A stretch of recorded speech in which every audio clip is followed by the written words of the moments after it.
Welcome to this strategic intelligence briefing on the Mossad Cartel Shadow Nexus, analyzing underworld links, shadow ties, and intelligence leakage. The dossier is structured into 5 modules.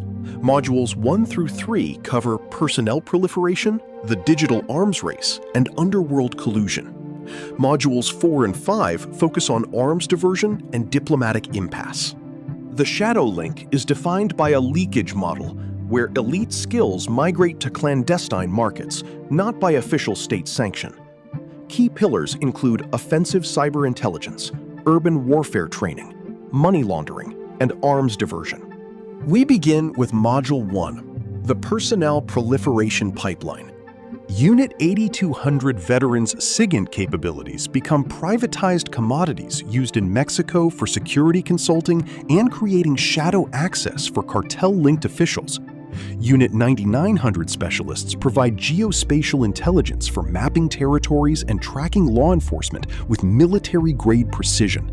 The Shadow Nexus is fueled by the lack of oversight on intelligence service providers, allowing operatives to trade state secrets for cartel contracts.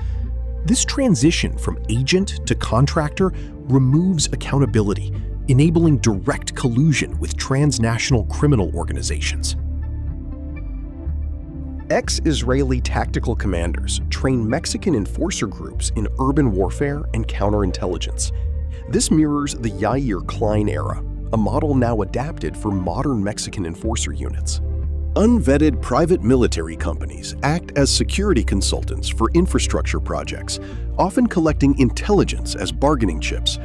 Techniques for foreign state infiltration are sold to the Sinaloa Cartel and CJNG to infiltrate rival structures. We move on to Module 2, the Digital Arms Race, focusing on cyber mercenaries.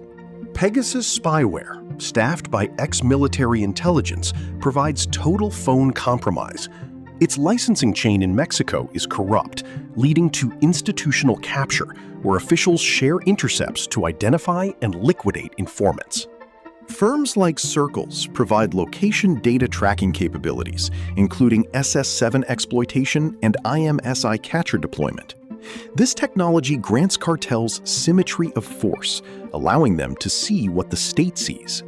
Mexico's cumulative state spend on Israeli cyber intelligence has drastically increased, from initial deployment in 2011 to current saturation levels. The primary use of Israeli spyware in Mexico has been against journalists investigating collusion. Target lists often originate from regional offices, where local officials work directly for cartel capos. Shadow technology verticals include hardware exploits to bypass federal signal interception, offensive malware to extract witness protection data, and geofencing for monitoring territories. We now begin Module 3, Underworld Collusion, examining case studies.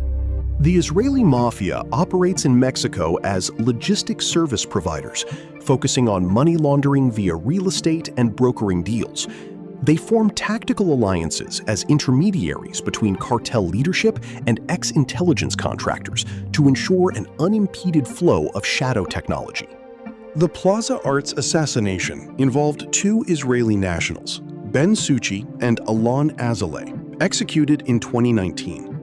Both had deep ties to ex-intelligence personnel and military logistics. The hit was ordered by the CJNG over debts related to money laundering logistics. Ben Suchi was an ex-Israeli agent turned high-level fugitive, serving as the primary bridge between the Israeli underworld and Mexican cartels.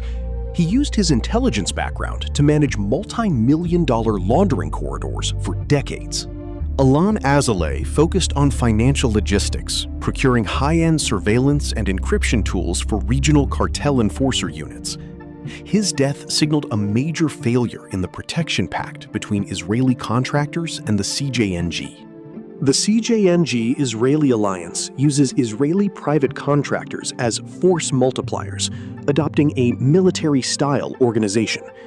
Tactical training for elite cartel squads is provided by ex-Israeli trainers using specialized Middle Eastern urban doctrines. The Riviera Maya corridor, specifically Tulum and Cancun, is a hotspot where Israeli-owned front companies clean cartel cash. Expat security experts provide legitimacy to laundering operations in luxury hotel zones. Real estate serves as a shadow shelter, where Israeli-led development groups create anonymous shells for the Israeli mafia and Mexican partners. This ecosystem provides a tactical advantage, offering safe havens for international fugitives protected by private intelligence assets. The estimated annual laundering volume through this shadow economy is $1.2 billion. This capital funds the purchase of intelligence technology, sustaining a cycle of intelligence-backed crime. We now begin Module 4, Arms Diversion and Tactical Logistics. The Galil Ace rifle is standard issue for Mexican state forces, but corrupt logistics lead to mass diversion into cartel armories. The CJNG favors these weapons for their tactical superiority in dense terrain. Metrics show that legal sales from Israel are followed by the loss of inventory in cartel-controlled regions. Cartels buy both the guns and the logistical support provided by shadow contractors. Cartels have achieved tactical aerial dominance by acquiring smaller-scale surveillance technology derived from Israeli Skylark designs. This technology is used for monitoring border crossings and directing tactical hits from the air. The cartel's Israeli tech stack includes signals intel like Pegasus for decryption, tactical hardware such as Galil Ace rifles, and forensics tools like Celebrite UFED for extracting intelligence from seized phones. We move on to Module 5, Diplomatic Impasse and Fugitive Status. A key case study is Tomas Zerón, the former head of Mexican criminal investigation, who is a fugitive in Israel after overseeing the embezzlement of $50 million in security funds. Israel's refusal to extradite acts as a political shield for a high-value customer.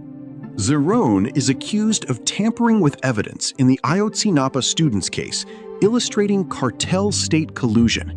His sanctuary in Israel demonstrates how the shadow Nexus protects its own. The extradition standoff hinges on the secret's shield, where the fear is that Zerón's testimony would expose backdoor access agreements of Israeli firms. Despite the friction and criticism, high-level procurement continues. The Mossad cartel Nexus is a transactional symbiosis built on privatized state violence. Without oversight, Mexico remains a testing ground for Israeli clandestine technology, with intelligence leakage and surveillance tech as the new cartel currency.